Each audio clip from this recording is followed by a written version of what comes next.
ఇంది వానిలో సరికాని అంశం ఏది అనే క్వశ్చన్ అడుగుతున్నారు ఫ్రెండ్స్. కాకతీయుల కాలంలో ప్రసిద్ధి చెందిన మోటుపల్లి ఓడరేవు గుంటూరు జిల్లాలో ఉంది. సో బకింగ్‌హమ్ కాలువ బకింగ్‌హమ్ కాలువ విజయవాడ, చెన్నై మధ్యలో ఉంది. రైల్వే వేగన్స్ వర్క్ షాప్ విజయవాడలోని గుంటుపల్లిలో ఉంది.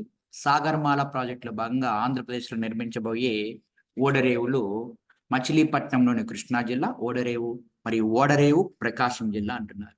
రైట్. సో ఈ బకింగ్‌హమ్ కాలువ అనేది విజయవాడకి నుంచి చెన్నైకి, అదే విధంగా కాకినాడ నుంచి కాకినాడ నుంచి పుదుచ్చేరికి మధ్య ఉంది. పుదుచ్చేరి. ఇది మనము ఎన్‌డబ్ల్యూ నేషనల్ వాటర్ వే 4గా పిలుస్తారు దీన్ని. ఎన్‌డబ్ల్యూ 4గా పిలుస్తారు మన భారతదేశంలో ఎన్‌డబ్ల్యూ 4గా పిలవడం జరుగుతుంది దీన్ని. ఎన్‌డబ్ల్యూ 4గా పిలుస్తారు. ఇప్పుడు ఇది రైటే. బకింగ్ కాలువ అనేది ఇంత ఇక్కడ ఉంది. విజయవాడ నుంచి చెన్నై వరకు ఉంది. ఇది రైటే.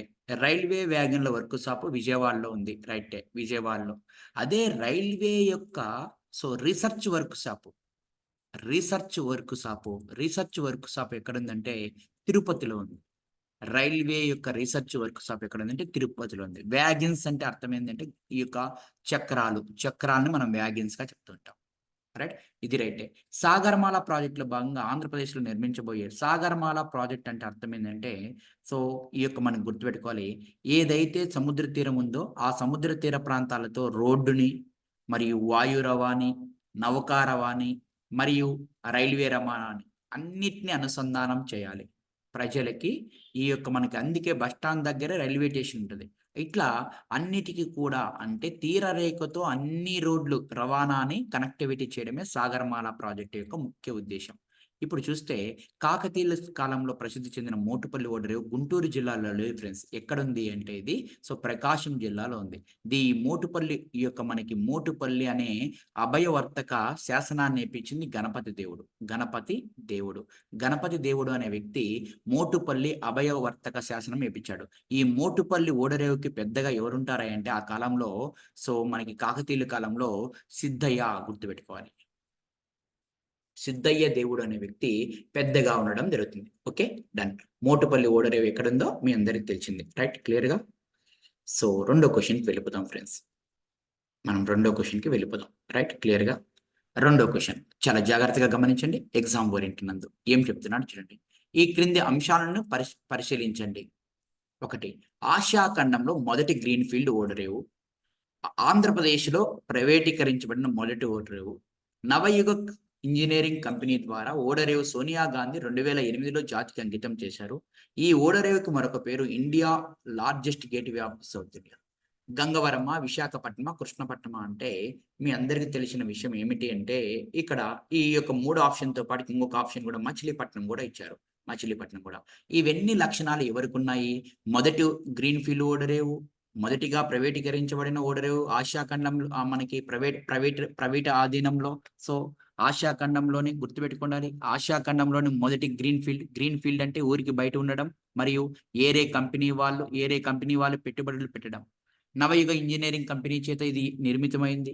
నవయుగ ఇంజినీరింగ్ కంపెనీ చేత 2008లో సోనియా గాంధీ చేసి 2009 నుంచి ఇది అమల్లోకి రావడం జరిగింది. దీని ఇక్కడ భారీ యంత్రాలు అనేటివి ఇక్కడ ఎక్కువగా ఎక్స్‌పోర్ట్ అవుతుంటాయి. ఈ యొక్క మనకి ఈ ఓడరేవు ఏమిటి అంటే కృష్ణపట్నం ఓడరేవు నెల్లూరు జిల్లాలో ఉంటుంది. దీనినే India largest gateway of the east Coast అని కూడా పిలుస్తుంటారు. కృష్ణపట్నం యొక్క ఓడరేవు నెల్లూరు జిల్లాలో ఉంటుంది. Right, clear. ఆ లక్షణాలన్నీ ఎవరికి ఉన్నాయంటే ఈ విధంగా అడుగుతాడు. ఒక ఓడరేవు యొక్క లక్షణాలన్నీ ఇచ్చి ఇది ఎవరికి కలవు అని కూడా క్వశ్చన్ అడిగేదానికి ఛాన్సెస్ ఉంటుంది. రైట్, క్లియర్‌గా, డన్. నెక్స్ట్ క్వశ్చన్ జాగ్రత్త చూడండి. భారతదేశంలో వెరీ ఇంపార్టెంట్. అతి పొడవైన భారతదేశంలో అతి పొడవైన road cum railway bridge Rajahmundry దగ్గర కొవ్వూరు మరియు గోదావరి నది పైన రాజమండ్రి మరియు కొవ్వూరు మధ్య నిర్మించారు రోడ్డు కమ్ రైలు. ఒక పక్క రోడ్డు ఉంటుంది, ఒక పక్క దానిపైన రైలు కూడా మార్గం కూడా ఉంటుంది. అది ఏ నది పైన అంటే గోదావరి నది పైన నిర్మించారు. దీని పొడవు ఎంత అని క్వశ్చన్ అడిగినాడు. చాలా చాలా ఇంపార్టెంట్. అంటే సో రోడ్డు కమ్ రైలు బ్రిడ్జ్ అనేది రాజమండ్రి నుంచి కొవ్వూరు మధ్య ఉంటుంది. ఇది గోదావరి నది పైన నిర్మించారు. 2.7 ఉంటుంది. 2.7 కిలోమీటర్స్ దూరం ఉంటుంది. ఇది చూడొచ్చు మీరు. ఈ గోదావరి నదికి ఆనకట్ట కట్టింది మీ అందరికీ తెలుసు. సర్ ఆర్థర్ కాటన్ గారు 1852లో ఈ యొక్క మనకి వీరన్న సహాయంతో 1852లో కట్టడం జరిగింది. అక్కడే ఇది కూడా రైట్. మనకి జాగ్రత్తగా గమనించుకోగలగాలి. క్లియర్గా నెక్స్ట్ అంశం మనం మాట్లాడుతున్నాం. రైట్. విశాఖ కేంద్రంగా మీ అందరికీ తెలుసు. విశాఖ కేంద్రంగా కేంద్ర కార్యాలయంగా నూతన రైల్వే జోన్. మన భారతదేశంలో ఇప్పటి వరకు 18 రైల్వే జోన్లు ఉన్నాయి. ఈ 17 రైల్వే జోన్లు ఉంటే 17 రైల్వే జోన్లు ఉన్నాయి. ఇంతకు ముందు 17 రైల్వే జోన్లు ఉంటే 18వ రైల్వే జోన్ అనేది ఏర్పడింది. 18వ రైల్వే జోన్. ఈ 18వ రైల్వే జోన్ ఏమిటి అంటే మీ అందరికీ చెప్పాలి. అదే దక్షిణ కోస్తా రైల్వే. ఈ దక్షిణ కోస్తా రైల్వే అనేది మనకు 18వ రైల్వే. ఇది ఎక్కడ దీని కేంద్రం అంటే విశాఖపట్నం కేంద్రంగా. ఎప్పుడు దీన్ని కేంద్రం ప్రకటించిందంటే 18 రైల్వే జోన్గా 2019 ఫిబ్రవరి 27వ తేదీన రైల్వే శాఖ మంత్రి గారు మనకు ప్రకటించడం జరిగింది. ఏ ప్రాంతాలు ఈ విశాఖపట్నంలోకి వస్తాయి జాగ్రత్తగా చూడాలి. 1 Vijayawada junction, 2 Guntakal junction, 3 Guntur junction, 4 వచ్చేసి వాల్తేరు డివిజన్ అనేది విజయవాడ దగ్గర ఉంటుంది. ఈ వాల్తేరు డివిజన్లో మనకు సగం ఒక సైడ్ మనకి. అంటే ఈ 4టిని కలిపి గుర్తుపెట్టుకోవాలి. విజయవాడ, గుంతకల్లు మరియు గుంటూరు, దాంతోపాటికి విశాఖపట్నము, వాల్తేరు, ఇవన్నీ కలిపి మనకు ఒక రైల్వే జోన్గా ప్రకటించారు. ఎప్పుడు 2019 ఫిబ్రవరి 27వ తేదీన. దాని పేరే దక్షిణ తీర రైల్వే జోను లేదా దక్షిణ కోస్తా రైల్వే జోన్గా ప్రకటించుకోవడం జరుగుతూ ఉంటుంది. ఇంతటితో 18 రైల్వే జోన్లు కావడం జరిగింది మన ఇండియాలో. రైట్. క్లియర్గా. నెక్స్ట్ వన్ చాలా జాగ్రత్తగా గమనించండి. సో ఆర్టీసీ, ఈ యొక్క ఏపీఎస్ఆర్టీసీ చాలా అవార్డులు వచ్చాయి ఏపీఎస్ఆర్టీసీకి. ఆ అవార్డులు ఏ దాని పరంగా వచ్చినాయని క్వశ్చన్ అడుగుతున్నాడు. చాలా ఇంపార్టెంట్ ఎగ్జామ్ పాయింట్ ఆఫ్ లో మీరందరూ కూడా. సో ఏపీఎస్ఆర్టీసీ అవార్డులు అనేటి అత్యధిక టైర్లు నిర్వహణ సామర్థ్యంలో, ఇంధన సామర్థ్యంలో, ఉత్పాదకతలో మరియు ఈ యొక్క మనకి ఈ యొక్క కింది వానిలో సరైన అంశం ఏమిటి? సో టైర్లు నిర్వహణ కారణంగా రావడం జరిగింది, ఇంధన సామర్థ్యం పరంగా రావడం జరిగింది, ఉత్పాదకత పరంగా రావడం జరిగింది ఏపీఎస్ఆర్టీసీ 1958వ సంవత్సరంలో ఏర్పడడం జరిగింది. ఏపీఎస్ఆర్టీసీ నీలం సంజీవ్ రెడ్డి కాలంలో ముఖ్యమంత్రిగా ఉన్నప్పుడు ఏపీఎస్ఆర్టీసీని మనకి ఏర్పాటు చేయడం జరిగింది. ఏపీఎస్ఆర్టీసీ ప్రజెంట్ ఏపీఎస్ఆర్టీసీ 1958వ సంవత్సరంలో ఏర్పడితే సో ఇందులో ఇప్పటికి 4 జోన్స్ ఉన్నాయి. ఏపీఎస్ఆర్టీసీ యొక్క జోన్స్ ఎన్ని ఉన్నాయంటే 4 ఉన్నాయి. 12 రీజియన్స్ ఉన్నాయి. 12 రీజియన్స్, 4 జోన్స్, 4 జోన్లు, 12 రీజియన్లు. సో 129 డిపోలు, 129 డిపోస్ మరియు జాగ్రత్తగా పట్టుకుంటే మనకి ఎగ్జామ్ పాయింట్ ఆఫ్ లో ఈ యొక్క మనకి సో 11,303 బస్సులు, సో 50,406 మంది ఈ యొక్క మనకి ఎంప్లాయీస్ అనే వాళ్ళు ఉన్నారు. ఇదంతా కూడా డేటా గుర్తుపెట్టుకోవాలి. ఒక్క రోజుటికి ఒక బస్సు వచ్చేసి 257 కిలోమీటర్లు తిరుగుతుంటుంది. ఒక బస్సు యావరేజ్ గా 257 కిలోమీటర్ల దూరం అనేది పోతుంది.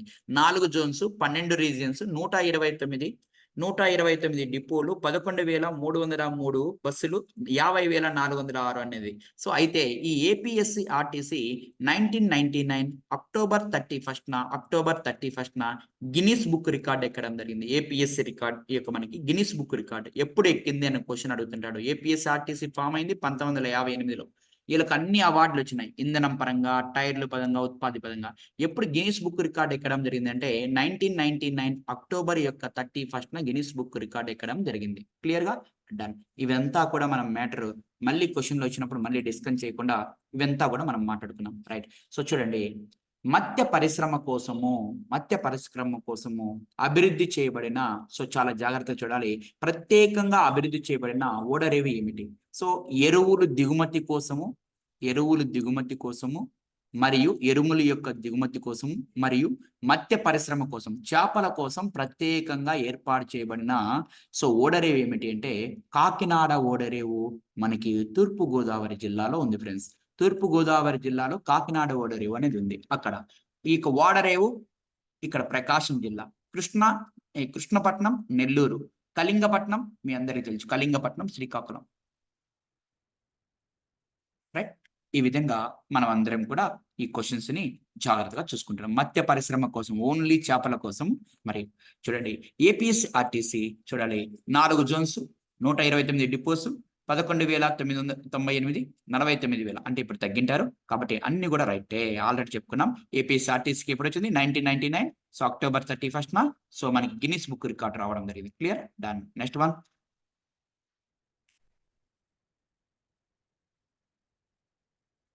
రైట్.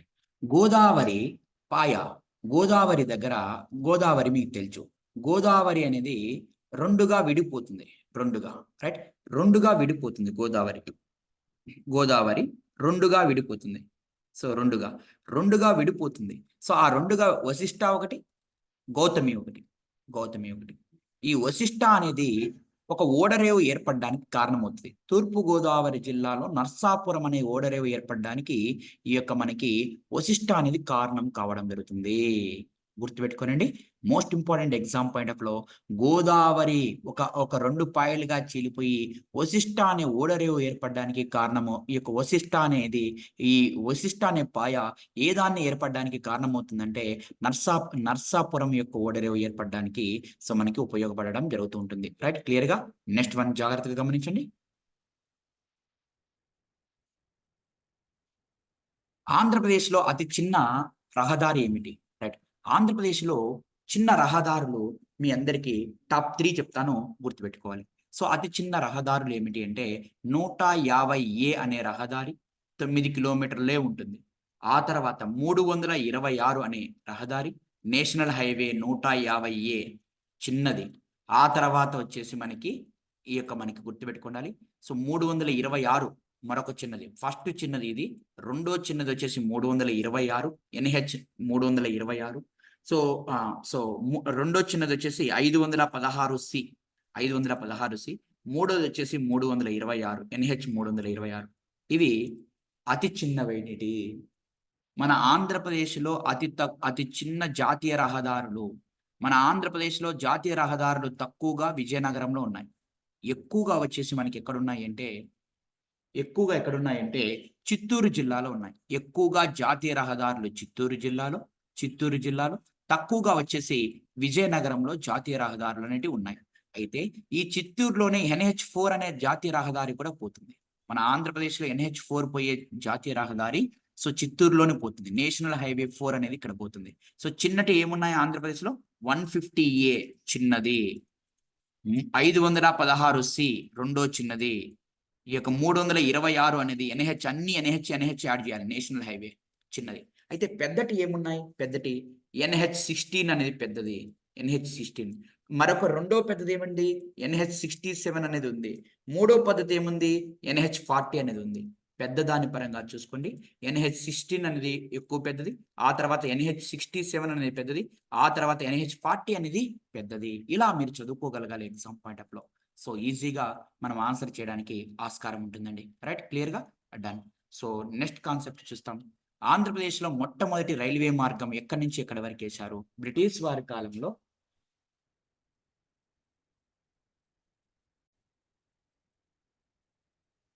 ఆంధ్రప్రదేశ్లో మొట్టమొదటి రైలు మార్గాన్ని ఏ సంవత్సరంలో నిర్మించారు? మన ఆంధ్రప్రదేశ్లో 1862 సంవత్సరంలో నిర్మించారు. ఎక్కడి నుంచి ఎక్కడి వరకు? మీ అందరికి తెలుసు. ఎక్కడి నుంచి ఎక్కడి వరకు అంటే పుత్తూరు టు రేణిగుంట, పుత్తూరు నుంచి రేణిగుంట.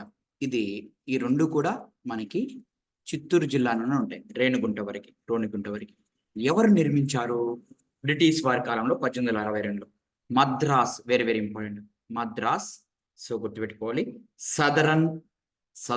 మద్రాస్ సదరన్ మహారాష్ట్ర కంపెనీ వారు నిర్మించారు.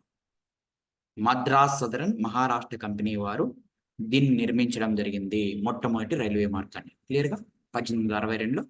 ఎక్కడ అనేది మీ అందరికి కూడా తెలిసిపోయింది. రైట్, క్లియర్ గా. నెక్స్ట్ వన్, ఆంధ్రప్రదేశ్లో జాతీయ రహదారులు ఆంధ్రప్రదేశ్లో సరాసరిగా తీసుకుంటే సగటున యావరేజ్ తీసుకుంటే ఎంత ఉందంటే 50.8 ఉంది. అదే దేశంలో తీసుకున్నట్లయితే మనకి ఎంత ఉందంటే 1000 చదరపు కిలోమీటర్లకు గాను 1000 చదరపు కిలోమీటర్లకు గాను మన ఆంధ్రప్రదేశ్లో ఎంత నేషనల్ హైవేస్ ఉన్నాయంటే జాతీయ రహదారులు 50.8 కిలోమీటర్స్ అనేది 50.08 కిలోమీటర్స్ అనేది ఉంది. అదే దేశంలో 1000 చదరపు కిలోమీటర్లకు ఒక 1000 చదరపు కిలోమీటర్లు ఎంత ఉంది అంటే 40 ఉంది. కరెక్ట్గా దేశంలో 40 ఉంది, 40 కిలోమీటర్లు. అంటే దేశం యొక్క జాతీయ రహదారుల యొక్క యావరేజ్ తో పోల్చుకుంటే మన ఆంధ్రప్రదేశ్ యొక్క మనకి జాతీయ రహదారుల సగటు ఎక్కువగా ఉంది. ఇది గుర్తుపెట్టుకోవాలి, ఈ పాయింట్ అడుగుతుంటాడు. దేశం యొక్క జాతీయ రహదారుల సగటు ఎంత అంటే 40. సో అది అడగడు, 40నా 50నా అట్లా అడగడు. సో ఈ యొక్క దేశం యొక్క జాతీయ రహదారుల సగటుతో పోల్చుకుంటే ఆంధ్రప్రదేశ్ యొక్క జాతీయ రహదారుల సగటులో ఎక్కువగా ఉందా, తక్కువ, వాడే స్టేట్మెంట్లో ఎక్కువగా ఉంది, తక్కువగా ఉంది, అట్లా ఇచ్చుకుంటూ పోతుంటాడు. కాబట్టి చాలా జాగ్రత్తగా గమనించుకోగలగాలి. రైట్, క్లియర్ గా. Next one. సో మనం మాట్లాడుకుంటున్న అంశం ఏమిటి అంటే నెక్స్ట్ క్వశ్చన్. సో ఏ జిల్లాలో తక్కువ జాతీయ రహదారులు ఉన్నాయి చెప్పినాను ఆల్రెడీ. సో తక్కువ జాతీయ రహదారులు విజయనగరం, ఎక్కువ వచ్చేసి చిత్తూరు. సో అత్యంత పొడవైనది NH 16, 67, 40. ఇవి పొడవైనటి. తక్కువ ఏమిటి మీ అందరికి చెప్పాను, ఏమని 150A. ఆ తర్వాత మీ అందరికి చెప్పాను 516C, మీ అందరికి చెప్పాను 326. అన్ని కూడా ఇవి మనం డిస్కస్ చేసుకున్న క్వశ్చన్లే కాబట్టి ఇది ఆన్సర్ చేసేసుకుంటాం. రైట్, క్లియర్ గా done. Next one. APSC RTC ఎప్పుడు గిన్నిస్ బుక్ రికార్డుకి ఎక్కింది? ఆల్రెడీ చెప్పుకున్నాం. APSC RTC 1858లో ఫామ్ అయింది. సో 1999 అక్టోబర్ 31న గిన్నిస్ బుక్ రికార్డుకి ఎక్కింది అని కూడా మనం అప్పుడే డిస్కస్ చేసుకున్నాం. రైట్, క్లియర్ గా డన్. నెక్స్ట్ వన్ జాగ్రత్తగా గమనించండి. ఏ జిల్లా గుండా ఎక్కువ జాతీయ రహదారులు? ఆల్రెడీ డిస్కస్ చేసుకున్నాం, చిత్తూరు జిల్లా ఎక్కువగా పోతాయని. రైట్, క్లియర్ గా డన్. నెక్స్ట్ వన్ జాగ్రత్తగా గమనించుకున్నట్లయితే సో ఇది చూడండి. ప్రజెంట్ మన పంచాయతీ రాజ్, మన రాష్ట్రంలో రోడ్లు వేసేది ఎవరంటే పంచాయతీ రాజ్ శాఖ పరిధిలో, అంటే పంచాయతీ రాజుల్లో గ్రామీణ రహదారుల పొడవు ఎంత అంటున్నారు. గ్రామాలలో రోడ్ల యొక్క పొడవు ఎంత అంటే సో మనకి ఇప్పటికి 79,962 కిలోమీటర్లు. ఇందులో ఎక్కువగా ఏ రోడ్లు ఉన్నాయి ఇది కాదు, వాల్యూ అడగడు ఎగ్జామ్ లో. రాష్ట్రంలో పంచాయతీరాజ్ శాఖ పరిధిలో గ్రామీణ రహదారుల్లో ఏవి ఎక్కువగా ఉన్నాయి? ఫస్ట్ మనం జాగ్రత్తగా గమనించుకోవాలి. BT రోడ్లు ఎక్కువగా ఉన్నాయి. BT రోడ్లు తర్వాత ఎక్కువగా ఉండేది మట్టి రోడ్లు తర్వాత గ్రావిల్ రోడ్లు తర్వాత సో WBM రోడ్లు తర్వాత సో CC రోడ్లు అంటే CC రోడ్లు అన్నిటికంటే తక్కువగా ఉన్నాయి మన దాంట్లో. ఫస్ట్ BT రోడ్లు ఎక్కువగా ఉన్నాయి, మట్టి రోడ్లు, ఆ తర్వాత మీ అందరికి చెప్పుకోవాల్సిన ముఖ్యం మట్టి రోడ్లు తర్వాత గ్రావిల్ రోడ్లు. గ్రావిల్ రాళ్ల రోడ్లు అనమాట, రాళ్లతో. గ్రావిల్ అంటే చిన్న చిన్న గులకరాలు. WBM రోడ్లు, ఆ తర్వాత CC రోడ్లు. ఇలా సో మొత్తం 79,962 కిలోమీటర్లు అనేవి రోడ్లు ఉన్నాయి. ఎక్కువగా ఏమున్నాయి? BT, తర్వాత ఏమున్నాయి? మట్టి, తర్వాత గ్రావిల్, తర్వాత WBM రోడ్లు, తర్వాత CC రోడ్లు. రైట్, క్లియర్ గా డన్.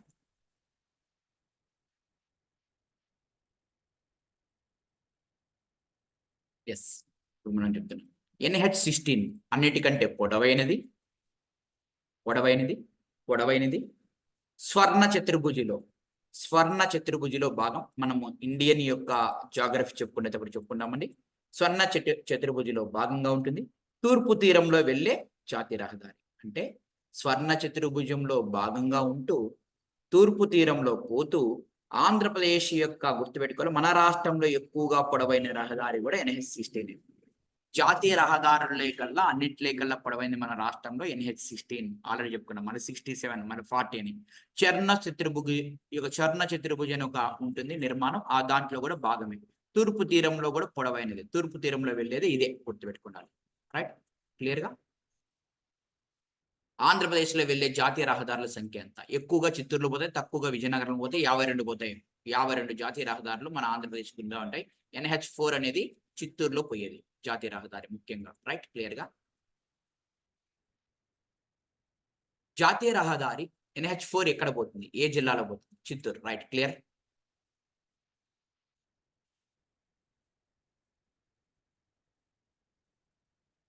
చూడండి, ఆంధ్రప్రదేశ్లో ఇది ఇంపార్టెంట్ అండి. ఆంధ్రప్రదేశ్లో మొదటిసారిగా Brandix India apparel city, దాని పేరే. సో ఒక సిటీ అనమాట. ఈ Brandix India apparel city అనేది ఎక్కడ ఏర్పాటు చేశారు? శ్రీ సిటీ మాదిరి, శ్రీ సిటీ అనేది చిత్తూరులో ఉంటుంది. అలా బ్రాండిక్స్ ఇండియా అపెరల్ సిటీ అనేది ఎక్కడ ఏర్పాటు చేసినారంటే విశాఖపట్నంలో ఏర్పాటు చేశారు. గుర్తుపెట్టుకోండి, జాగ్రత్తగా గమనించుకోగలగాలి. రైట్, క్లియర్ గా. రాష్ట్రంలో అతి లోతైన సహజ సిద్ధ ఓడరేవు ఏమిటి? సో గుర్తుపెట్టుకోండి, ఇది చూడాలి. రాష్ట్రంలో అతి లోతైన సహజ సిద్ధ ఓడరేవు విశాఖపట్నం, అందరికీ తెలుసు. సో జాగ్రత్తగా గమనించండి. విశాఖపట్నం గురించి తెలుసుకున్నట్లయితే ఇది తూర్పు తీరంలో ముఖ్యమైన సహజ ఓడరేవు ఇది. దేశంలో సహజ సిద్ధమైన ఓడరేవుల లేకల్లా లోతైనది, సహజ ఓడరేవుల లేకల్లా లోతైనది, సహజ ఓడరేవు లేకల్లా. డాల్ఫినోసు రాస్ అనే కొండలు దీన్ని కాపాడుతున్నాయి. అతి పెద్ద కన్వేయర్ బెల్ట్ అంటే ఈ యొక్క ఓడరేవుకు బయట ఎక్కువ స్థలం ఉంటుంది. ఛత్తీస్గఢ్ నుంచి బయలుదిల్లా నుంచి వచ్చే ఇనుప ఖనిజాన్ని జపాన్కి ఎగుమతి చేస్తూ ఉంటుంది. దీన్నే మాంచెస్టర్ ఆఫ్ ది ఆంధ్రప్రదేశ్ గా కూడా పిలుస్తూ ఉంటారు.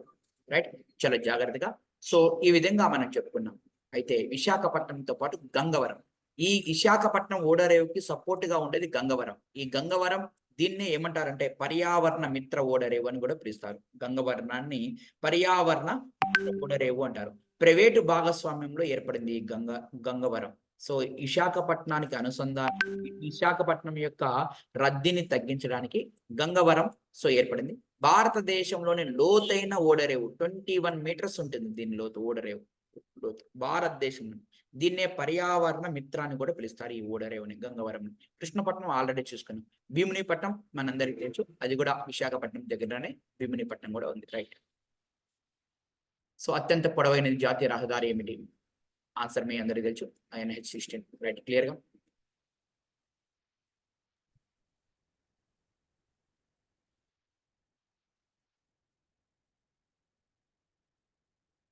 రైట్. రాష్ట్రంలో అత్యంత లోతైన ఓడరేవు ఏంది? ఇప్పుడే చెప్పుకున్నాం.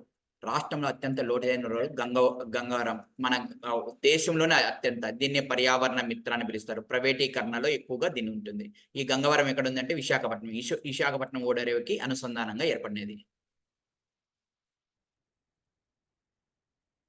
సో జాతీయ రహదారుల యొక్క సాంద్రత ఎంత? సాంద్రత వేరు, సగటు వేరు. సాంద్రత అంటే డెన్సిటీ ఎంత? సో ఎంత ఉందంటే 16.53 ఉంది. దేశం యొక్క ఎంత? 2011 ప్రకారము.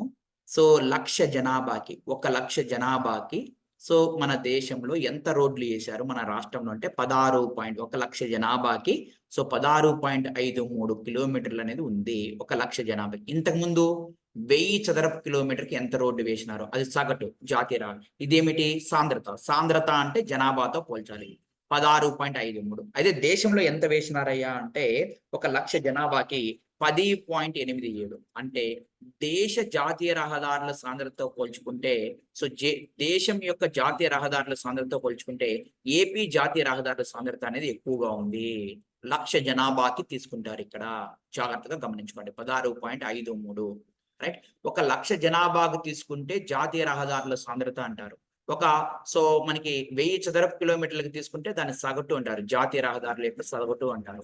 రైట్. సో రెండు వాటిలో కూడా ఆంధ్రప్రదేశ్ అనేది దేశం కంటే ఎక్కువగానే ఉంది. గుర్తుపెట్టుకోనండి ఎగ్జామ్ పాయింట్ ఆఫ్ లో. రైట్, ఇటువంటి క్వశ్చన్స్ అడుగుతూ ఉంటాడు ఎగ్జామ్ లో. ఎస్, విశాఖ ఓడరేవు ఏ భూ స్వరూపం చే తుఫాను వల్ల నష్టం కలగకుండా పరీక్షించబడుతుంది? ఆల్రెడీ చెప్పుకున్నాం. సో డాల్ఫినోస్ అండ్ రాస్ అనే కొండల ద్వారా రక్షించబడుతుంది. రైట్, క్లియర్ గా. లాస్ట్ గుర్తుపెట్టుకోండి, ఇక్కడ జాగ్రత్తగా గమనించుకుందాం. రైట్. సో చూడండి, చాలా చాలా ఇంపార్టెంట్ అనమాట. నాగపూర్ ప్రణాళిక గురించి అడగడం జరిగింది. నాగపూర్ ప్రణాళిక మన రోడ్లు వేయడానికి, హైవేస్ వేయడానికి ప్రముఖమైనది. చూడండి జాగ్రత్తగా. ఎక్కువ జనాభా ఉన్న గ్రామాలు జిల్లా రోడ్డుకి 2 మైళ్ళు దూరంలో ఉండాలి. ఎస్, ఎక్కువ జనాభా ఉన్న గ్రామాలు జిల్లా రోడ్డుకి 2 మైళ్ళలో ఉండాలి. తక్కువ జనాభా కలిగిన గ్రామాలు జిల్లా రోడ్డుకి 5 మైళ్ళు దూరంలో ఉండాలి. 500 మంది జనాభా ఉన్న ప్రతి గ్రామానికి ఒక రోడ్డు ఉండాలి. నాగపూర్ ప్రణాళిక 1943లో వేశారు. అన్ని స్టేట్మెంట్లు కూడా మనకి రైటే. సో ఎక్కువ జనాభా ఉన్న గ్రామాలు మాత్రం జిల్లా రహదారులకి ఎక్కువ జనాభా ఉన్న ఈ యొక్క వాళ్ళు 2 మైళ్ళ దూరంలో ఉండాలి. తక్కువ జనాభా ఉన్నవారు జిల్లా రహదారికి 5 మైళ్ళ దూరంలో ఉండాలి. 500 మందికి ఒక రోడ్డు వేయాల. 1943లో నాగపూర్ ప్రణాళిక వచ్చింది. అయిపోయింది. ఈ నాగపూర్ ప్రణాళిక అనేది జాతీయ రహదారులు national highway authority of India form కావడానికి 1988లో ఫామ్ కావడానికి ఆధారపడింది. 1995 నుంచి మనకి నేషనల్ హైవే అథారిటీ వాళ్ళు మనకి జాతీయ రహదారులు వేస్తున్నారు. అలా సో నాగపూర్ ప్రణాళిక 1943లో ఏం చెప్పింది ముఖ్య ఉద్దేశాలు? ఎక్కువ జనాభా ఉన్నవారు జిల్లా రహదారికి 2 మైళ్ళ దూరంలో ఉండాలా. తక్కువ జనాభా ఉన్నవారు జిల్లా రహదారులకి 5 మైళ్ళ దూరంలో ఉండాలా. 500 మందికి ఖచ్చితంగా ఇది కూడా అడిగాడు. 500 మంది జనాభాకి ప్రతి గ్రామానికి ఒక రోడ్డు ఉండాలా. నాగపూర్ ప్రణాళిక 19 మొత్తం కూడా రైటేనండి. క్లియర్‌గా డన్. ఇంతటితో మనము ఈ యొక్క అంశాలని క్లియర్ చేశాం. ఇంకా కొన్ని బిట్స్ ఉన్నాయి. వాటిని కంటిన్యూటీగా రైట్. మరికొన్ని క్వెషన్‌లు చాలా జాగ్రత్తగా గమనించండి. ఆంధ్రప్రదేశ్ ఏర్పాటు చేయబోతున్న ప్రాంతీయ విమానాశ్రయాలు. ప్రాంతీయ విమానాశ్రయాలు మొత్తం ఎన్నున్నాయంటే మామూలుగా సో మనకి ఏమని ఇచ్చారంటే ప్రాంతీయ విమానయ మనకి ఆంధ్రప్రదేశ్‌లో సో మొత్తము 5 ఉన్నాయి ప్రాంతీయ విమానయాలు. ఎన్నున్నాయండి? 5 ఉన్నాయి. రైట్. సో 5 మనకి ప్రాంతీయ విమానాలు ఏర్పాటు చేయబోతున్నారు ఆంధ్రప్రదేశ్ వాళ్ళు. ఎక్కడెక్కడ అంటే కుప్పం, చిత్తూరు రైటే. దొనకొండ అనేది ప్రకాశం జిల్లాలో ఉంటుంది. ప్రకాశం జిల్లా. అందుకే ఇది తప్పు. సరికాని జత అన్నాడు కాబట్టి ఇది తప్పు. గుర్తుపెట్టుకోవాలి. దీని పేరేం పేరంటే దగదర్తి నెల్లూరు జిల్లాలో ఉంది. నాగార్జున సాగర్ గుంటూరు జిల్లాలో ఉంది. ఇవన్నీ కూడా 4 రైటే. ఇంకొకటి కూడా ఉంది. సో ఓర్వకల్లు. ఈ ఓర్వకల్లు అనేది కూడా ఎక్కడ ఉంది అంటే కర్నూలు జిల్లాలో ఉంది. మొత్తం 5 ఏర్పాటు చేయబోతున్నారు అని చెప్పిన. సో యాక్చువల్‌గా మీ అందరికీ గుర్తుపెట్టుకోవాలి. సో ఇక్కడ మీరు జాగ్రత్తగా గమనించుకోవాల్సిన ముఖ్యమైనది ఏమిటి? రాష్ట్రంలో ప్రెజెంట్ ఎన్నున్నాయి అని అడిగినప్పుడు 6 ఉన్నాయని చెప్పాలి. సో నిర్వహణలో ఎన్నున్నాయి? ప్రస్తుతం పనిచేస్తున్నాయి 6 ఉన్నాయి. కానీ కొత్తగా అవి ఏర్పాటు చేయబోతున్నాయి 5 ఏర్పాటు చేస్తున్నారు కొత్తగా. ప్రాంతీయంగా 5 ఏర్పాటు చేయబోతున్నారు. కొత్తగా ఏర్పాటు చేయేటి 5. ప్రస్తుతం వర్కింగ్‌లో ఉండేది 6. గుర్తుపెట్టుకో. వర్కింగ్‌లో ఉండే 3 వచ్చేసి మనకి ఏమిటి అంటే అంతర్జాతీయ విమానాశ్రయాలు. ఆ 3 అంతర్జాతీయ విమానాశ్రయాలు ఏమిటి అంటే పెద్దది విశాఖపట్నం, రెండో పెద్దది విజయవాడ, మూడో పెద్దది తిరుపతి. So right. క్లియర్‌గా డన్. సో ప్రెజెంట్ మనకు వర్కింగ్‌లో ఉండేది 6. ఏర్పాటు చేయబోయేది 5. అంతర్జాతీయ విమానాశ్రయాలు 3. ఇందులో కుప్పంలో చిత్తూరు, దొనకొండ ప్రకాశం జిల్లా, దగదర్తి నెల్లూరు, నాగార్జున సాగర్ అనేది యాక్చువల్‌గా ఇది పల్నాడు జిల్లాలో ఇప్పుడు ఉంది. సో ఏమి ఇబ్బంది ఏం లేదు. పలనాడు అన్నా, గుంటూరు అన్నా ఒకటే కాబట్టి మనం చేర్చుకోవడానికి ఆస్కారం ఉంటుంది. Right. Clear. Done. Next question చూసినట్లయితే చాలా జాగ్రత్తగా గమనించండి. సో చాలా జాగ్రత్తగా మాట్లాడుకోవాలి. మ్యాచ్ ద ఫాలోయింగ్ అడిగాడు. చాలా ఇంపార్టెంట్. మేఘవరము అనేది ఎక్కడ ఉంటుంది? ఈ మేఘవరం పోర్ట్ అనేది శ్రీకాకుళం జిల్లాలో ఉంటుంది. మేఘవరం పోర్టు. రైట్. నక్కలపల్లి ఎక్కడ ఉంటుంది? విశాఖపట్నంలో ఉంటుంది. రవ్వ ఎక్కడ ఉంటుంది? తూర్పు గోదావరి జిల్లాలో ఉంటుంది. ఈ రవ్వ పోర్ట్ అనేది మనకి సో ఆయిల్ అనే దాన్ని చెన్నైకి ఎక్స్పోర్ట్ చేస్తుంటుంది. చెన్నై మరియు హాల్దియా అంటే కలకత్తాకి. ఈ రెండిటికి రవ్వ పోర్ట్ అనేది అక్కడ దొరికే ఆయిల్‌ని ఎక్స్‌పోర్ట్ చేస్తూ ఉంటది. దుగ్గరాజపట్నం అనేది తిరుపతి జిల్లాలో ఉంది ప్రస్తుతం. తిరుపతి జిల్లాలో దుగ్గరాజపట్నం. అదే రామయ్యపట్నం అనేది ఇంతకుముందు ఎక్కడ ఉండేదంటే యాక్చువల్‌గా చూడండి. రామయ్యపట్నం అనేది ఇంతకుముందు ఏడుండేదంటే ప్రకాశం జిల్లాలో ఉండేది. జిల్లాలు విడిపోవడం వలన ఈ రామయ్యపట్నం నెల్లూరు జిల్లాకు వెళ్ళింది. యాక్చువల్‌గా నెల్లూరులో ఈ దుగ్గరాజపట్నం ఉండేది. ఈ జిల్లాలు విడిపోవడం వలన తిరుపతికి వెళ్ళింది. గుర్తుపెట్టుకోండి. నెల్లూరులో ఉన్న దుగ్గరాజపట్నం వచ్చేసి తిరుపతికి వెళ్ళగా, ప్రకాశం జిల్లాలో ఉన్న రామయ్యపట్నము అనేది నెల్లూరుకు రావడం జరిగింది. గుర్తుపెట్టుకోనండి ఈ యొక్క అంశం. మేఘవరం ఎక్కడుంది? శ్రీకాకుళం జిల్లా. నక్కలపల్లి ఎక్కడుంది? విశాఖపట్నం. రవ్వ తూర్పు, దుగ్గరాజం తిరుపతి. రైట్. క్లియర్.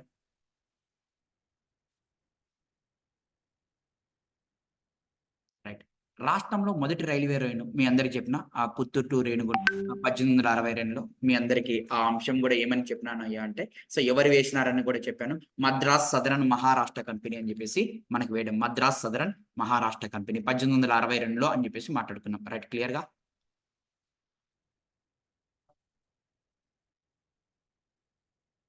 నెక్స్ట్ చూడండి. సో ఆంధ్రప్రదేశ్లో ఏ రహదారులు ఎక్కువగా ఉన్నాయి, ఏ రహదారులు అనేటివి ఎక్కువగా ఉన్నాయి, అది ఇంపార్టెంట్ మనకి గుర్తుపెట్టుకోవాలి. ఇతర రహదారులు అంటే జిల్లా రహదారులు ఎక్కువగా ఉన్నాయి. ఫస్ట్ వన్ జాగ్రత్తగా మనం మాట్లాడుకునే దానికి ఆస్కారం ఉంది. ఫస్ట్ జాతీయ రహదారులు ఎన్ని ఉన్నాయి, ఎంత ఉంది, జాతీయ రహదారులు ఎంత ఉన్నాయి అని క్వశ్చన్ అడిగితే సో 8,163. సో 8,163. సో 8,163 అనేటివి ఉన్నాయి. ఆ తర్వాత రాష్ట్ర రహదారులు ఎన్ని ఉన్నాయంటే 1,20,000 గుర్తుపెట్టుకోవాలి. సో ఎంత ఉన్నాయి అంటే 12,595 ఉన్నాయి. ప్రధాన జిల్లా రహదారులు ఎన్ని ఉన్నాయి, ప్రధాన జిల్లా రహదారులు ఎన్ని ఉన్నాయంటే ప్రధాన జిల్లా రహదారులు ఎన్ని ఉన్నాయంటే 26,485 ఉన్నాయి. సో తర్వాత ఇతర రహదారులు ఎంత ఉన్నాయంటే 6,239 ఉన్నాయి. ఇప్పుడు ఇది అడగడు, వాల్యూ అడగడు. ఈ యొక్క ఆంధ్రప్రదేశ్లో ఏ యొక్క రహదారులు ఎక్కువగా ఉన్నాయి అనేది చూడాలి. ప్రధాన జిల్లా రహదారులు అనేటివి ఎక్కువగా ఉన్నాయి. ప్రధాన జిల్లా రహదారులు అనేటివి ఎక్కువగా ఉన్నాయి. ఆ తర్వాత ఏ రహదారులు ఉన్నాయి, ఆ తర్వాత మనకి ఏ రహదారులు ఉన్నాయి అనేది చాలా చాలా ఇంపార్టెంట్. రాష్ట్ర రహదారులు అనేటివి ఎక్కువగా ఉన్నాయి. రాష్ట్ర రహదారులు అనేటివి ఎక్కువగా ఉన్నాయి. రాష్ట్ర రహదారుల తర్వాత ఏమున్నాయి, జాతీయ రహదారులు ఉన్నాయి. మళ్ళీ సో మనకి ఏమున్నాయంటే ఇతర జిల్లా రహదారులు ఉన్నాయి. చాలా చాలా ఇంపార్టెంట్ ఇది వాల్యూలు అడగడు, ఇది అడుగుతాడు. ఆంధ్రప్రదేశ్లో ఏమి ఎక్కువగా ఉన్నాయి, ఏ రహదారులు ఎక్కువగా ఉన్నాయి, జిల్లా రహదారులు, ఆ తర్వాత రాష్ట్ర రహదారులు, ఆ తర్వాత జాతీయ రహదారులు, ఆ తర్వాత ఇతర జిల్లా రహదారులు. మోస్ట్ ఇంపార్టెంట్ ఇది గుర్తుపెట్టుకోండి.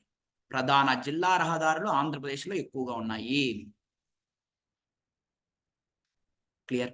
సో ఆంధ్రప్రదేశ్ రైల్వే నెట్వర్క్ ఏ రైల్వే జోన్ లో ఉంది, ఆంధ్రప్రదేశ్ అనేది ఎక్కడెక్కడ ఏ రైల్వే, దక్షిణ మధ్య రైల్వేకి టచ్ అవుతుంది, దక్షిణ రైల్వేకి టచ్ అవుతుంది, తూర్పు తీర రైల్వేకి కూడా టచ్ అవుతుంది. ఇప్పుడు ఇటీవల కాలంలో దక్షిణ కోస్తా రైల్వేకి కూడా టచ్ అవుతుంది. సో ఆంధ్రప్రదేశ్ అనే ఈ యొక్క జిల్లాలు 26 జిల్లాలు ప్రెజెంట్ అన్ని దక్షిణ మధ్య రైల్వే సికింద్రాబాద్, దక్షిణ రైల్వే చెన్నైకి, తూర్పు తీరం భువనేశ్వర్ తూర్పు తీరం, దక్షిణ రైల్వే మద్రాస్, మధ్య రైల్వే సికింద్రాబాద్, దక్షిణ రైల్వే మద్రాసు, దక్షిణ మధ్య రైల్వే సికింద్రాబాద్, తూర్పు రైల్వే అంటే భువనేశ్వర్. సో ఇది ఒక ఒడిశాకు సంబంధించినది. ఇప్పుడు దక్షిణ కోస్తా రైల్వే కూడా టచ్ లో ఉంటుంది. 4 రైల్వే జోన్లు మన యొక్క ఆంధ్రప్రదేశ్ లో ఉండడం జరుగుతుంది. నెట్వర్క్ పంచుకుంటూ ఉంటుంది. రైట్. సో నెక్స్ట్ వన్ చాలా జాగ్రత్తగా గమనించుకోవాలి. వైజాగ్ చెన్నై యొక్క పారిశ్రామిక corridor right, very very important అండి. దేశంలో కోస్టల్ ఎకనామిక్ కారిడార్ లో ఒక భాగమైన ఇది తూర్పు అనమాట. తూర్పు ఆర్థిక కారిడార్ ఏమిటి అంటారు. కారిడార్ అంటే ఏం లేదు, ఆ ప్రాంతం చుట్టూ అన్ని పారిశ్రామిక ఇండస్ట్రీస్ ఉంటాయి. వైజాగ్ నుంచి చెన్నై వరకు ఉన్నాయండి. ఇది దేశంలోని మొదటి coastal economic corridor. Right. 800 kilometer ఈ యొక్క ఆంధ్ర రాష్ట్ర తీర రేఖలో 800 కిలోమీటర్లుగా కవర్ చేస్తుంది. మనకుండే 974. 974లో 800 కిలోమీటర్లు కవర్ చేస్తుంది. రైటే. అన్నీ కూడా రైటే. అంటే తూర్పు ఆర్థిక కారిడార్ అనేది ఎక్కడి నుంచి ఎక్కడి వరకు ఉంటుంది, వైజాగ్ నుంచి చెన్నై వరకు ఉంటుంది. ఇది మొత్తం కూడా ఇండస్ట్రీకి సంబంధించింది. ఇది దేశంలోని, ఇది కూడా అడుగుతాడు, దేశంలో మొదటి కోస్టల్ ఎకనామిక్ కారిడార్ ఏమిటి, సో ఎంత తీర రేఖను కవర్ చేస్తుంది. సో 800 తీర రేఖ 800 కిలోమీటర్ల యొక్క తీర రేఖను కవర్ చేస్తుంది. క్లియర్. రాష్ట్రంలో అత్యధిక బ్యాంకు బ్రాంచ్లు ఎక్కడ ఉన్నాయి, విశాఖపట్నం. బ్యాంకులకు సంబంధించి విశాఖపట్నం అని గుర్తుపెట్టుకోండి. బ్యాంకులకు సంబంధించి రైట్. బ్యాంకులు ఎక్కువగా ఎక్కడ ఉన్నాయి అని క్వశ్చన్ అడిగినా, అది కూడా కమ్యూనికేషనే కాబట్టి అది కూడా క్వశ్చన్ అడిగినాడు. రవాణా కాబట్టి బ్యాంకులకు సంబంధించింది మనకు అడగడం జరిగింది. నెక్స్ట్ జాగ్రత్తగా గమనించుకోండి. రైట్. అత్యధిక టెలిఫోన్లు ఎక్కడ ఉన్నాయి, కృష్ణా జిల్లాలో ఉన్నాయి. టెలిఫోన్స్ ఎక్స్చేంజ్ అంటే టెలిఫోన్ సర్వీస్ ఎక్కువగా ఎక్కడ ఉంది అంటే కృష్ణా. అదే విధంగా బ్యాంకు బ్రాంచీలు వచ్చేసి విశాఖపట్నం. నెక్స్ట్ పోస్ట్ ఆఫీసులు ఎక్కడ ఉన్నాయి, ప్రకాశంలో ఎక్కువగా ఉన్నాయి. రైట్. ఇప్పుడు చూడండి, బ్యాంకులు ఎక్కువగా వచ్చేసి విశాఖపట్నము. సో టెలిఫోన్లు వచ్చేసి కృష్ణాలో ఉన్నాయి. పోస్ట్ ఆఫీసులు వచ్చేసి మనకి ప్రకాశంలో ఉన్నాయి. పోస్ట్ ఆఫీసు ప్రకాశం గుర్తుపెట్టుకోండి.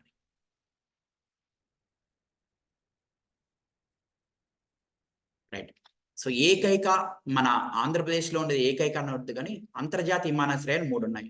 ఏమేమిటి, విశాఖపట్నం, విజయవాడ, తిరుపతి. 3 గుర్తుపెట్టుకోండి. ఏకైక అన్నప్పుడు మాత్రం విశాఖపట్నం చూసుకోండి. 3 ఉన్నాయి. చూడండి, అన్ని ఉన్నాయి. కాకపోతే మనకి మెయిన్ గా అతి పెద్దది ఏమిటి అంటే విశాఖపట్నం కాబట్టి ఆ విధంగా 3. ఒకవేళ 3 ఇస్తే 3 పైవన్నీ పెట్టాలి, అంతర్జాతీయ విమానాశ్రయాలు ఇవన్నీ కూడా. రైట్, ఇది చూడండి చాలా జాగ్రత్తగా. ఈ క్రింది వానిలో కృష్ణపట్నం ఓడరేవు ఆల్రెడీ చూసాం. ఈ ఓడరేవుకు మారు పేరు India largest gateway of the east Coast. రైటే. 2009 మార్చి 29 నుంచి పనిచేస్తుంది. రైటే. 2016 ఆగస్టు 1వ తేదీన ఇది చెప్పుకోలేదు. ఆసియాలోని అతిపెద్ద తీర ప్రాంత గల్ఫ్ పోర్టును ఈ యొక్క ఓడరేవు సమీపంలో ఏర్పాటు చేస్తున్నారు. Very very important. ఆసియా ఖండంలోనే అతిపెద్ద తీర ప్రాంత గల్ఫ్ పోర్టుని ఇక్కడ ఏర్పాటు చేస్తున్నారు. బళ్ళారి ఈ యొక్క మన కర్ణాటకలోని బళ్ళారి నుంచి ఓషంపేట నుంచి ఇనుప ఖనిజం వస్తుంది. భారీ యంత్రాలు వస్తాయని చెప్పినాం. ఇనుప ఖనిజం కూడా వస్తుంది. 4 స్టేట్మెంట్లు కూడా రైటే. అంటే 2008వ సంవత్సరంలో దీనికి జాతిని అంకితం చేస్తే 2009 మార్చి 29వ తేదీ నుంచి వీళ్ళ యొక్క కార్యకలాపాలు స్టార్ట్ చేసినాయి. India largest gateway of the east Coast గా చెప్తున్నాం. ఆసియాలోనే అతి పెద్ద తీర ప్రాంత గల్ఫ్ పోర్ట్ గా దీన్ని చెప్పడం జరుగుతుంది. బళ్ళారి నుంచి మనము ఓషన్నపేట నుంచి మనం తీసుకోవడం జరుగుతూ ఉంటుంది. క్లియరా? రైట్, క్లియర్ గా డన్. ఆంధ్రప్రదేశ్ యొక్క అంతస్థలి యొక్క జలమార్గాలు ఎన్ని ఉన్నాయి? అంతస్థలి యొక్క జలమార్గాలు ఏమేమి ఉన్నాయి? అన్ని కూడా రైటే. విజయవాడ నుంచి చెన్నై వరకు బకింగ్ కాలువ అనేది ఉంది. Right, very very important. అదే విధంగా మళ్ళీ మీకు చెప్పిన కాకినాడ టు పుదుచ్చేరి కూడా ఉంది. ఇదే మనకి NW4 national water highway. So మనకి నేషనల్ వాటర్ హైవే 4 అంటారు. కేసీ కెనాల్ అనేది కడప కర్నూలుకి మధ్య ఉంది. రైటే. సో ఎన్ని కిలోమీటర్లు ఉంది కేసీ కెనాల్ అనేది? సో జాగ్రత్తగా, కేసీ కెనాల్ అనేది మనకి ఎన్ని కిలోమీటర్లు ఉంది? కేసీ కెనాల్ జాగ్రత్తగా గమనించుకున్నట్లయితే సో 119 కిలోమీటర్లు ఉంది కేసీ కెనాల్. 119 కిలోమీటర్లు ఉంది. ధవళేశ్వరం నుంచి సామర్లకోట కూడా మనకి అంతస్థలి అంటే మన రాష్ట్రం లోపలే సో అంతస్థలిగా చెప్పడం జరుగుతుంది. కాకినాడ టు పుదుచ్చేరి ఇవన్నీ కూడా మనకి సో ఏరే కాలువల్లాగా ఉంటాయి అంతస్థలియా. సో మనం మాట్లాడుకోవడం జరుగుతుంది. 4 కూడా ఉన్నాయి సో మనకి ఆంధ్రప్రదేశ్లో. Right, clear. సో ఈ గంగవరం ఓడరేవుకు సంబంధించి సరైనది ఏమిటి? పర్యావరణ రోడ్డే. సో అదే విధంగా విశాఖ తీరంలో నిర్మించిన అత్యంత లోతైన గంగవరం పోర్టు 2009 జూలై 19 జాతికి. రైటే. ప్రైవేటు భాగస్వామ్యం. రైటే. ఈ పోర్టుకు మెస్సర్ గంగవరం పోర్ట్ లిమిటెడ్ కంపెనీ వారు ఒప్పందంతో చేసుకోవడం జరిగింది. ఇది కూడా రైటే. మొత్తం కూడా స్టేట్మెంట్లు. పర్యావరణం తెలుసు ఏ ఉండాలా, లోతైందని తెలుసు 2009 ఈ జూలై 13 అని చెప్పినాం. ప్రైవేటు భాగస్వామ్యం ABC ఉండాలా. మరియు మెస్సర్ అని ఈ పోర్టు నిర్వహణకి మెస్సర్స్ అనే గంగవరం పోర్టు లిమిటెడ్ కంపెనీ వారు 2003 జూలై 8వ తేదీన ప్రభుత్వంతో ఒప్పందం చేసుకున్నారు. రైటే.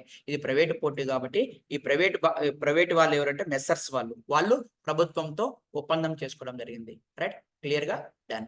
ఈ 4 స్టేట్మెంట్లు కూడా రైటే మనకి. రైట్, గంగవరం పోర్టు గురించి సో చాలా క్లియర్ గా ఇవ్వడం జరిగింది. ఆ క్లియర్ గా మనం మాట్లాడుకోవడం జరిగింది. Right, clear done. Next one చూడండి. మచిలీపట్నం ఓడరేవుకి సంబంధించింది ఏమిటి? సరైన వాక్యాన్ని గుర్తుపెట్టుకోండి. యూరోపియన్స్ సో ఆంధ్రప్రదేశ్ మొట్టమొదటిసారిగా మచిలీపట్నం వర్తకం. రైటే. 1864 నవంబర్ 1వ తేదీన అతి పెద్ద సముద్ర అలల కారణంగా ఈ ఓడరేవు దెబ్బతినింది. 1864లో దెబ్బతినింది. ఈ ఓడరేవు రాష్ట్ర ప్రభుత్వం యొక్క నవయుగ ఇంజనీరింగ్ కమిటీతో కలిసి పబ్లిక్ పార్ట్నర్షిప్ ఉంది. నవయుగం అంటానే కృష్ణపట్నం కూడా రావాలా. ఈ ఓడరేవు మత్స్య కేంద్రాన్ని కూడా ఏర్పాటు చేసింది. రైట్, మత్స్య కేంద్రం కూడా ఉంది. మత్స్యం కోసము సపరేట్ గా ఏర్పాటు చేసిన ఓడరేవు ఏంటంటే కాకినాడ ఓడరేవు.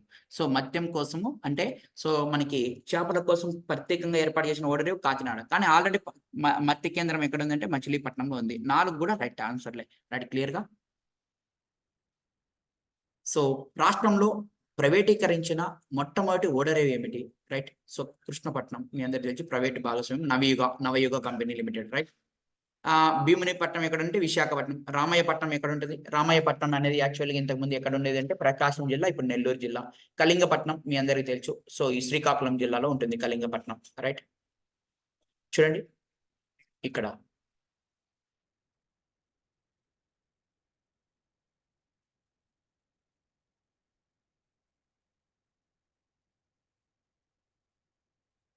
భావనపాడు మనకు తెలియదు. గంగవరం తెలుసు విశాఖపట్నం అని. కృష్ణపట్నం నెల్లూరు తెలుసు. నిజాంపట్నం బాపట్ల. ఇది మాత్రం భావనపాడు ఓడరేవు మాత్రం శ్రీకాకుళం డిస్టిక్. కళింగపట్నం అదే, భావనపాడు అదే. రైట్, తెలిసింది కదా. గంగవరం విశాఖపట్నం కాబట్టి ఇది ఆప్షన్. ఏకి 1 ఉండాలా? ఉంది. బికి 3 ఉండాలా? ఉంది. కృష్ణపట్నం ఏకి 2, సికి 2 ఉండాలా? నిజాంపట్నం బాపట్ల.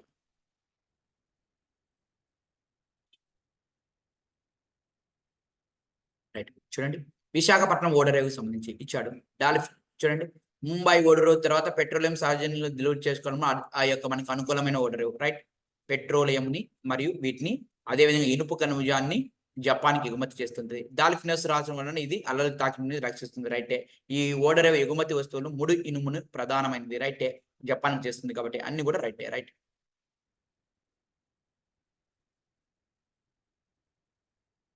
సో సరైన వాక్యాన్ని గుర్తించండి. ఏమని చెప్తున్నాడు చూడండి, ఆంధ్రప్రదేశ్లో ఒక ప్రధాన ఓడరేవు విశాఖపట్నం ప్లస్ 15 గుర్తింపు పొందిన ఓడరేవులు ఉన్నాయి. మొత్తం 16 ఉన్నాయి. రాష్ట్రంలో ప్రధాన ఓడరేవు విశాఖపట్నం ఓడరేవు. రైట్, భారత ప్రభుత్వ ఆధీనంలోనే ఉంది. మిగిలిన 15 ఓడరేవులు రాష్ట్ర ప్రభుత్వం ఆధీనంలో ఉన్నాయి. మొత్తం ఎన్ని ఉన్నాయి అంటే 16 ఉన్నాయి. ఒకటి వచ్చేసి సో ప్రధానమైన ఓడరేవు అది విశాఖపట్నం ఓడరేవు. అది కేంద్రం భారత ప్రభుత్వం అంటే కేంద్ర ప్రభుత్వం యొక్క ఆధీనంలో ఉంది. ఇది ఇంకా మిగతా 15 మాత్రం రాష్ట్ర ప్రభుత్వం ఆధీనంలో ఉన్నాయి. 3 స్టేట్మెంట్లు కూడా రైటే. క్లియర్. ఆంధ్రప్రదేశ్లో సముద్ర తీర రేఖ కలిగిన జిల్లాలు ఎన్ని 12 ఉన్నాయి.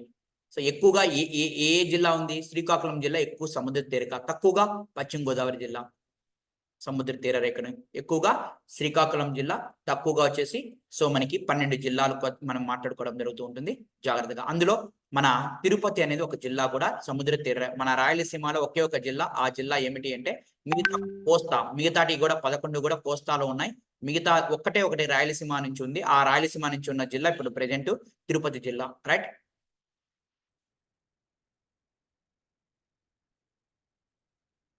రైట్ చూడండి, దక్షిణ మధ్య రైల్వే 2014 మొదటి డబుల్ డక్కర్ రైలు ఏ ప్రాంతం నుంచి ఏ ప్రాంతం వరకు స్టార్ట్ చేసింది అని చెప్పేసి మాట్లాడుకుంటున్నారు. చాలా చాలా ఇంపార్టెంట్. దక్షిణ మధ్య రైల్వే అంటేనే మీ అందరికి సికింద్రాబాద్ రావాలా. డబుల్ డక్కర్ రైలు అనేది మన ఆంధ్రప్రదేశ్లో పంపించారు. కాచిగూడ నుంచి గుంటూరుకి ఒకటి, కాచిగూడ నుంచి తిరుపతి ఒకటి, రాజమండ్రి వేయలేదు. Kacheguda to Guntur double decker, Kacheguda to Tirupati. 2014 మేలో దక్షిణ మధ్య రైల్వే అంటానే సికింద్రాబాద్. రైట్, క్లియర్ గా.